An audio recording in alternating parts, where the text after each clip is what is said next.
2026 சட்டமன்ற தேர்தலை முன்னிட்டு புரட்சி பாரத கட்சியினை முன்பு இருந்ததை காட்டிலும் பன்மடங்கு பலப்படுத்த வேண்டும் என்பதற்காக தமிழ்நாடு முழுவதும் சுற்றுப்பயணம் செய்து ஆலோசனை கூட்டங்களை நடத்தி கொண்டிருக்கின்றோம். நேற்றைய தினம் மதுரை, திண்டுக்கல், தேனி, விருதுநகர் ஒருங்கிணைந்த மாவட்ட செயற்குழு கூட்டம் நடைபெற்றது. அதனுடைய தொடர்ச்சியாக இன்று திருநெல்வேலி, தூத்துக்குடி, கன்னியாகுமரி, தென்காசி மாவட்டத்தினுடைய ஆலோசனை கூட்டம் இன்று திருநெல்வேலி மாவட்டத்தில் மாநகரத்தில் நடைபெற்றுக் கொண்டிருக்கின்றது. கட்சியினுடைய வளர்ச்சி குறித்தும் வருகின்ற சட்டமன்ற தேர்தலை எப்படி எதிர்கொள்வது என்பதை குறித்தும் நாங்கள் ஆலோசனை செய்திருக்கின்றோம். அதே சமயத்தில் இந்த திருநெல்வேலி மாவட்டம் கன்னியாகுமரி மாவட்டத்திற்கு தனி தொகுதி இல்லை. ஆகவே இந்த அரசு கன்னியாகுமரி மாவட்டத்திற்கும் திருநெல்வேலி மாவட்டத்திற்கும் தனி தொகுதி ஒதுக்கி தர வேண்டும். அதே சமயத்தில் திருநெல்வேலி மாவட்டம் முழுவதும் பட்டியலின மக்கள் வசிக்கின்ற பகுதியிலே வீட்டுமனை பட்டா இல்லாமல் அவதிப்படுகின்றார்கள். அவர்களுக்கு வீட்டுமனை பட்டா உடனடியாக இந்த அரசு வழங்க வேண்டும்.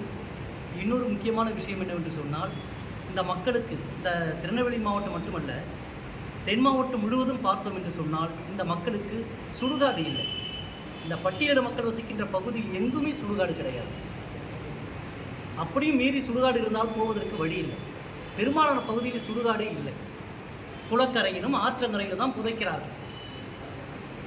ஆகவே இந்த அரசு உடனடியாக இந்த தென் மாவட்டம் முழுவதும் எங்கெல்லாம் சுடுகாடு இல்லையோ அதையெல்லாம் கணக்கெடுத்து உடனடியாக அவர்களுக்கு சுடுகாடு அமைத்து தர வேண்டும், தனி இடம் வாங்கி சுடுகாடு அமைத்து தர வேண்டும் என்று இந்த அரசுக்கு புரட்சி பாரத கட்சியின் சார்பாக நாங்கள் கோரிக்கை வைக்கின்றோம். அது மட்டுமல்லாமல் இந்த திருநெல்வேலி மாவட்டத்தில் சூறைக்காற்றால் வாழை மரங்கள் சூறையாடப்பட்டிருக்கின்றன. இதனால் விவசாயிகள் மிகவும் வேதனை அடைந்திருக்கின்றார்கள்.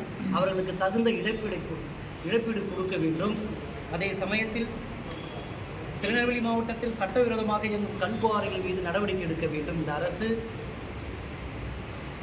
திருநெல்வேலி மாவட்டத்தில் குடிநீர் குழாய் அமைக்க வேண்டும் என்பதற்காக எல்லா கிராமங்களிலும் சாலைகளை தோண்டி இருக்கிறார்கள். குடிநீர் அமைத்த பிறகும் அந்த சாலைகளை சரி செய்யாமல் குண்டும் குழியுமாக மேடும் பள்ளமாக இருக்கின்றது.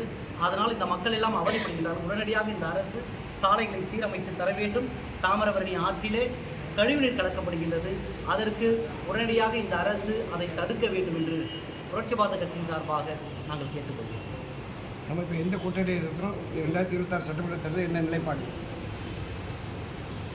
இது நாள் வரைக்கும் நாங்கள் அனைத்து இந்திய அண்ணா திராவிட முன்னேற்ற கழகத்தினுடன் தான் நாங்கள் கூட்டணியில் இருக்கின்றோம். ஆனாலும் எங்களுடைய தலைவர் ஜெகன்மூர்த்தியார் அவர்கள் ஜனவரியில் பொதுக்குழு கூட்டம் இருக்கின்றார். அங்கே தலைவர் அவர்கள் இறுதி முடிவாக தலைவர் அவர்கள் சொல்லுவார். அது தலைவர் அவர்கள் தான் முடிவெடுப்பார்.